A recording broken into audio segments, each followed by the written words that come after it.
Olá, vlog espectadores. A minha cara tá muito branca. Eu acho que tá. Tô parecendo o Gasparzinho, o fantasma camarada.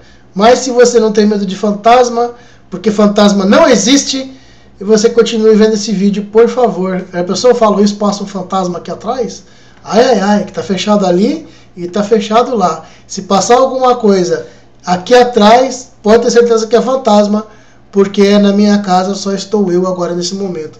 Até porque se eu tivesse medo do sobrenatural, eu não ficaria em casa sozinho. Quando eu era religioso, eu ficava em casa sozinho e ficava cagado de medo.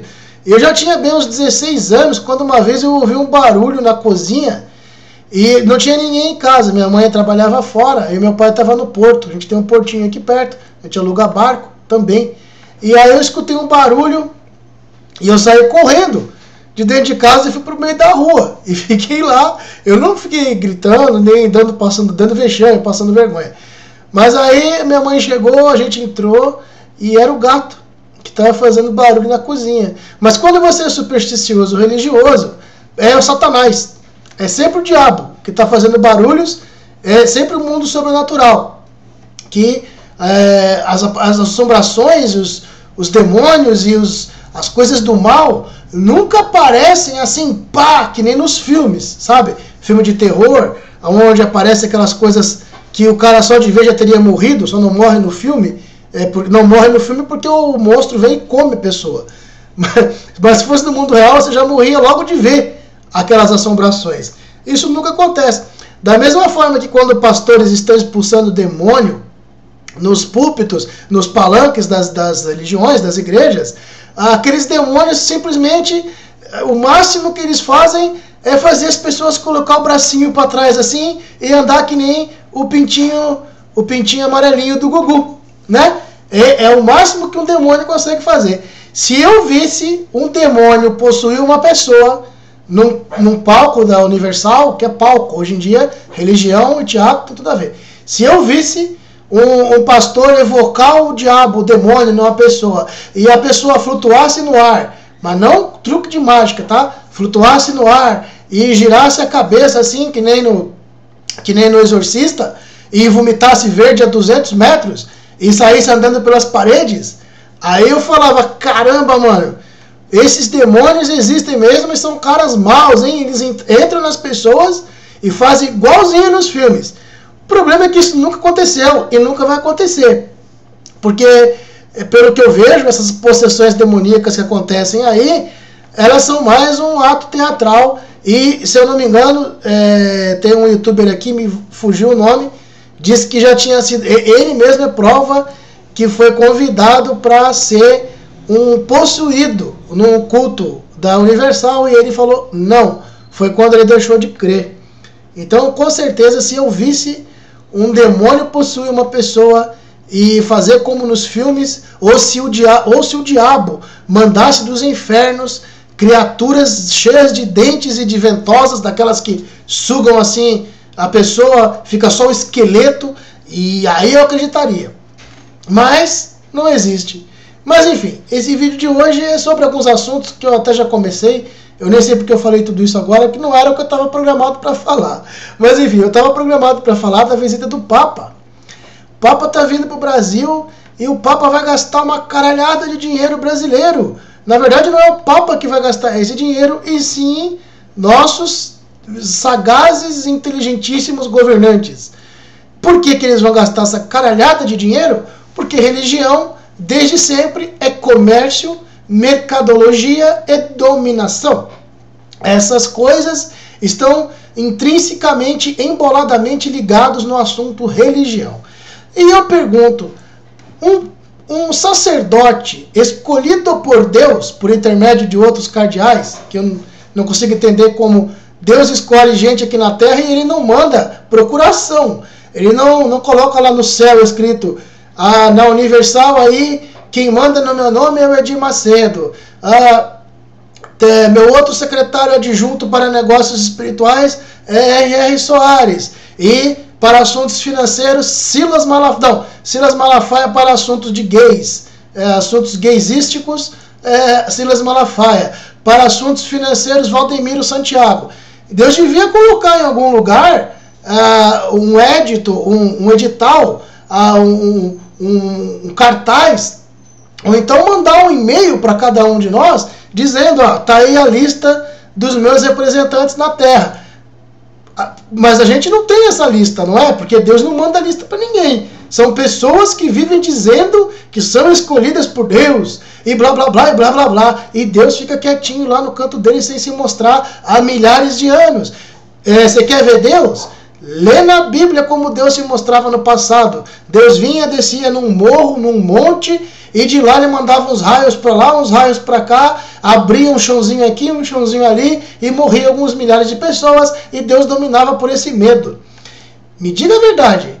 Você realmente acha que um Deus benevolente, de amor e paz e blá blá blá blá blá, ele ia dominar as pessoas pelo medo, destruindo e matando? Para mim não é Deus. Mas enfim, o Papa vai vir para o Brasil e eu pergunto, por que o Papa não veio para dar dinheiro para os pobres, sendo que o Vaticano é um dos países mais ricos do mundo? Ele podia vir, ao invés de gastar dinheiro brasileiro, trazendo no seu jato da Alitalia alguns milhões e milhões de dólares, de euro, porque é melhor euro que dólar. Apesar de que a crise na Europa tá feia. Inclusive eu tenho um recado pro Neymar. Neymar, não vai pra Espanha não, mano. Você vai se dar muito mal lá, o clima é ruim, a comida é boa, as mulheres também são bonitas, mas o clima é ruim e a Europa, e principalmente a Espanha, é capaz de explodir. E eu não sei como eles vão pagar seu salário se o desemprego lá tá absurdo e já tem nem querendo voltar pro Brasil, brasileiro que tá lá, e tem espanhol querendo vir morar no Brasil também, porque sabe que a situação lá tá ruim. Neymar não vai para Espanha. Aspas, não. Parênteses, voltando pro assunto. O Papa devia trazer alguns milhares de euros para distribuir para as pessoas aqui no Brasil, porque, afinal de contas, ele é um Papa mariano. Ó, os cachorros concordam comigo. Então ele é um Papa pró-pobre, ao contrário de muitos papas que são pró-milionários, que têm anéis de ouro, diamante, sentam em tronos de ouro. Esse Papa também senta, esse Papa também deve ter um anel de ouro, mas o próprio Papa disse que ele é pró-pobre. Não sei, se ele fosse pró-pobre, ele traria uma caralhada de dinheiros de ouro e distribuía, mas não, ele vem distribuir só a palavra de Deus, que já está lá na Bíblia. É só você ler que você vai entender. Se você acha que Deus se comunica com você por um livro, não precisa de sacerdote nenhum, de escolhido de Deus, para falar o que Deus pode falar diretamente para você no livro sagrado. Leia o livro. E eu deixo a pergunta no ar. Até porque eu queria ver também Silas Malafaia, R.R. Soares, Valdemiro Santiago, Marco Feliciano e outros pastores por aí realmente exercitarem sua fé em Deus e cumprirem o que pede Jesus na Bíblia, que é a humildade extrema. Tem passagem onde Jesus diz que, se não é Jesus, é um apóstolo, que diz que tendo a roupa do corpo é o que basta. Isso quer dizer que bens materiais não se comparam a bens espirituais, a ter aquela espiritualidade plena e atendendo os desígnios e vontades de Deus, sendo humilde aqui na terra. Dou um conselho aos senhores pastores que, ao invés de ficarem pedindo dinheiro nos púlpitos e treinando marqueteiros pedintes de dinheiro em cultos e orações, que você faz a oração, paga pela cura e ainda precisa dar um dízimo, né? E ainda passa os caras com o saquinho pegando. Já tem igreja até que aceita cartão de crédito, já você pode passar seu dízimo e sua contribuição na maquininha. Então eu peço a esses caras todos que, ao invés de pedirem dinheiro, eles liquidem seus patrimônios, vendam tudo o que tem, saquem suas contas milionárias nos bancos, coloquem uma banquinha na Praça da Sé, em São Paulo, lá eu esqueci o nome daquela central, acho que Central do Brasil, no Rio de Janeiro, que é um lugar muito, muito movimentado. Escolhe um lugar muito amplo, muito movimentado, traga os seus servos com os sacos de dinheiro e monte a banquetinha e comece a distribuir. Perguntar, meu irmão, eu agora sou realmente de Jesus, eu optei pela humildade, e eu vou usar o SUS agora, eu não vou contratar quando o meu calcanhar ou o meu joelho ficar doente, eu não vou mais operar no Albert Einstein. Eu vou pedir para Jesus me curar. Então agora eu vim aqui distribuir toda a minha riqueza. E agora eu aceitei Jesus de verdade. Eu vou ser um pobre e a riqueza para Jesus vai ser o meu corpo sofrido. E a riqueza para mim vai ser a palavra de Jesus. Estou distribuindo tudo. Toma. Quanto que é a sua dívida, meu filho? 10 mil? Toma, leva em dinheiro. E você? Ah, sua mãe está com câncer. Quanto que é o tratamento dela? 50 mil? Está aqui também. No dia que eu vir isso, dos religiosos, cumprindo a palavra, até meus cachorros estão me incentivando. Eu me reconverto, porque eu já fui religioso, me reconverto na hora.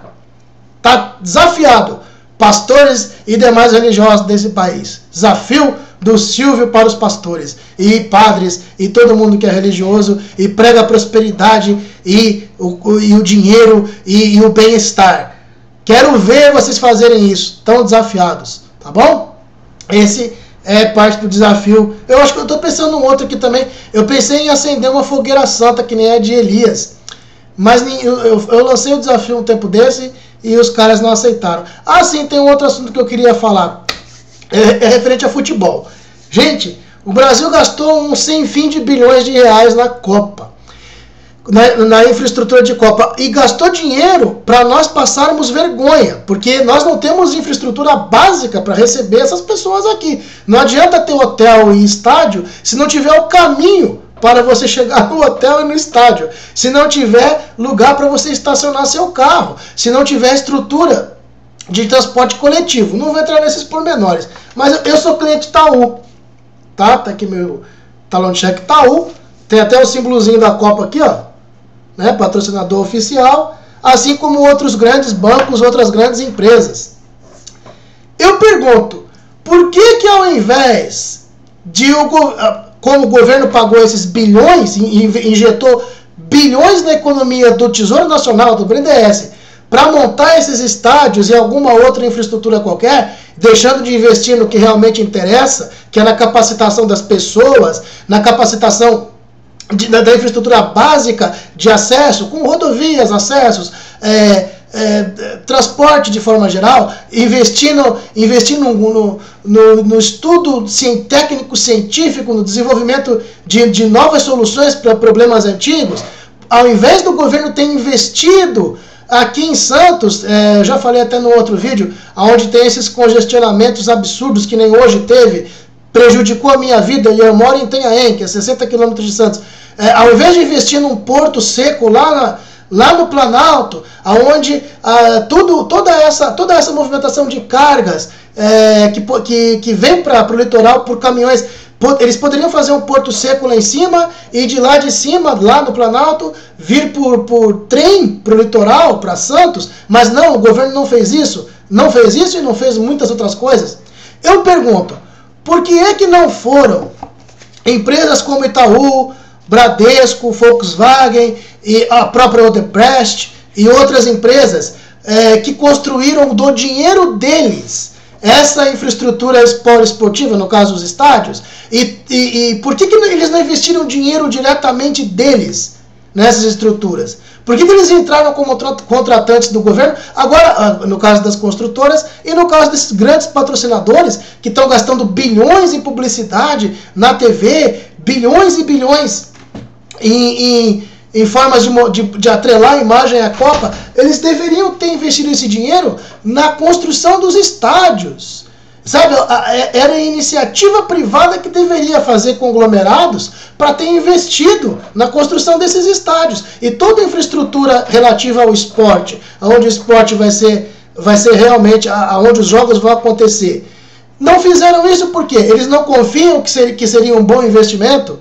E se não é um bom investimento para essas empresas, é um bom investimento para a empresa estatal, porque o governo é uma empresa bancada e formada pelo esforço do povo brasileiro.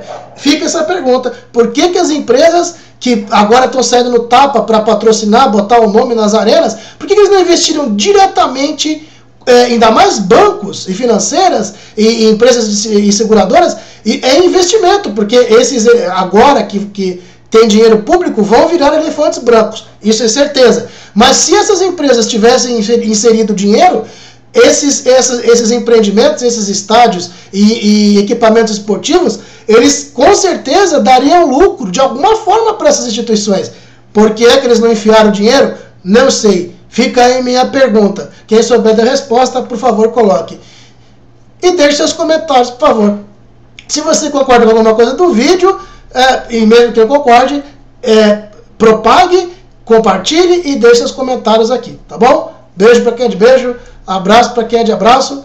E desculpa a revolta, mas o brasileiro, eu tenho 38 anos e desde que eu aprendi a ler jornal e ver TV, ver jornal na TV também, é difícil ser brasileiro. É difícil você não ter um infarto antes dos 40 anos sendo brasileiro. Porque o que você vê que acontece de errado nesse país enquanto poderia ter acontecido certo, igual acontece nos países desenvolvidos, dá raiva. É difícil ser brasileiro, não é? É difícil saber ler, escrever e acompanhar as notícias. Então, beijo, abraço, deixa seus comentários. Tchau, tchau.